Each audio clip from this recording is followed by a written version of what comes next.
Yes, అంటే ఈ morphing కానీ ట్రోలింగ్ కానీ పర్సనల్గా అటాక్స్ చేయడం, బెదిరింపులు ఫోన్లో అట్లా ఏమైనా జరిగినాయా? నాకు వచ్చే కామెంట్స్లో కూడా నువ్వు కనబడు చంపేస్తావు, నిన్ను రేప్ చేస్తావు. సో చట్టాలను కఠినంగా చేయాల్సిన అవసరం ఏమన్నా ఉందంటే సైబర్ క్రైమ్ రిలేటెడ్గా? నా ఫోటో మార్ఫ్ చేయబడ్డది అని వెళ్తే సెక్షన్లు లేవా? లేదా ఒక యాక్ట్రెస్, ఒక పొలిటీషియన్ వైఫ్ మార్ఫ్ అయితే ఇట్లానే డీల్ చేస్తారా? సో ట్రోలర్స్కి ఏమన్నా సానుభూతి ప్రకటించాలనుకుంటున్నారా? సానుభూతి లేదు, వాళ్ళు ఖచ్చితంగా దాని రిజల్ట్స్, రిపర్కషన్స్ని అనుభవించాలి.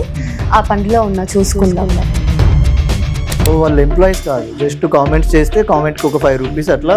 కొంతమంది ఏంటి వాలంటీర్గా వాళ్ళకు ఉన్నటువంటి అభిమానం వల్ల, వ్యక్తి పూజ వల్ల, లేదంటే పార్టీ మీద అభిమానం వల్ల, ఏదేమైనా సరే జర్నలిజంలోనే ఉంటాను అని ఎట్లా వచ్చింది అంటే అంత ధైర్యం? చచ్చే వరకు కూడా నేను ప్రశ్నిస్తూనే ఉంటాను అని. బుక్స్ చదివే అలవాటు ఉంది, రీడింగ్ నుంచి రైటింగ్, తర్వాత మెల్లమెల్లగా నాకు తెలియకుండానే ఎందుకు ఇది ఇట్లా జరుగుతుంది. ఓకే, మీరు ప్యూర్ సనాతని?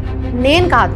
సనాతన హిందూ ధర్మం గురించి నేను ఏమి నెగటివ్గా మాట్లాడాలనుకోను పర్సనల్గా కూడా. బీజేపీతో కూడా మీకు కొంచెం, నేను ఏఐటీసీని విజిట్ చేసిన అని చెప్పిన, బీజేపీ. సో అట్లా. ఈ విప్లవ అనేది ఏంటి అసలు, ఎట్లా యాడ్ అయింది మీ పేరు? విప్లవశ్రీ అనేది నాకు కలం పేరు లాగా ఒక సాహిత్య సంస్థ వాళ్ళు పెట్టింది.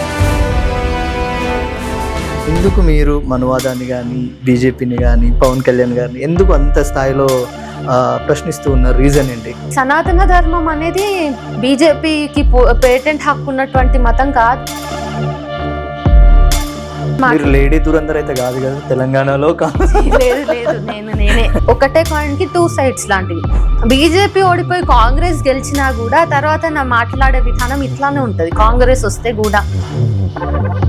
సో ఎవరిని ప్రశ్నించినప్పుడు ఎక్కువ ట్రోల్కి గురయ్యారు, ఎక్కువ మానసికంగా ఇబ్బంది పడింది ఎవరిని ట్రోల్ చేసినప్పుడు? అవి మొత్తం షిఫ్ట్ అయిపోయి డిఫేమ్ చేయడము, వ్యక్తిత్వ హననాలకు పాల్పడటం అట్లా మారింది బీజేపీ పార్టీ విషయంలో. ఉమెన్ జర్నలిస్ట్ గురించి మాట్లాడితే ఈ ట్రోలింగ్ అనేది ఎక్కువగా ఉంది. ఎందుకు? ఆడది కనిపిస్తే వీళ్ళు రేప్ చేసినటువంటి వాళ్ళకి సన్మానాలు చేసే సంస్కృతి గల బీజేపీ మరి మహిళలు క్వశ్చన్ చేస్తే, వంటిల్లు దాటి క్వశ్చన్ చేస్తే భరిస్తుందా? ఆఫ్టర్ ఆల్ ఒక ఆడది నన్ను క్వశ్చన్ చేస్తుందా? చంద్రబాబు నాయుడు వాళ్ళ వైఫ్ని ఎవరో ఒకరేదో అన్నారని చెప్పేసి ఆయన నిండు సభలో కన్నీళ్లు పెట్టుకుంటారు. మరి యువతలోళ్ళకి భార్యలు కదా, తల్లులు కదా, పిల్లలు కదా. సో వాళ్ళ భర్తలు మీలాగా ఏడవడానికి మాకు నిండు సభలు ఉండవు, వాళ్ళ తండ్రులు ఏడవడానికి నిండు సభలు ఉండవు, వాళ్ళ అమ్మాయి రెక్కలు కత్తిరిస్తారు. సో రీసెంట్గా వచ్చినటువంటి కాక్రోచ్ జనతా పార్టీ మీద మీ అభిప్రాయం ఏంటి? ఒక ప్రాపర్ పొలిటికల్ స్టాండర్డ్స్ లేవు. భవిష్యత్తులో ఈ ప్రశ్నించడం అనేది కొనసాగుతుందా, లేదంటే మధ్యలో ఆగిపోతుందా? ఇది బరాబర్ చెప్తున్నా, తెలంగాణ బిడ్డ పవర్ ఏందో చూపిస్తారు.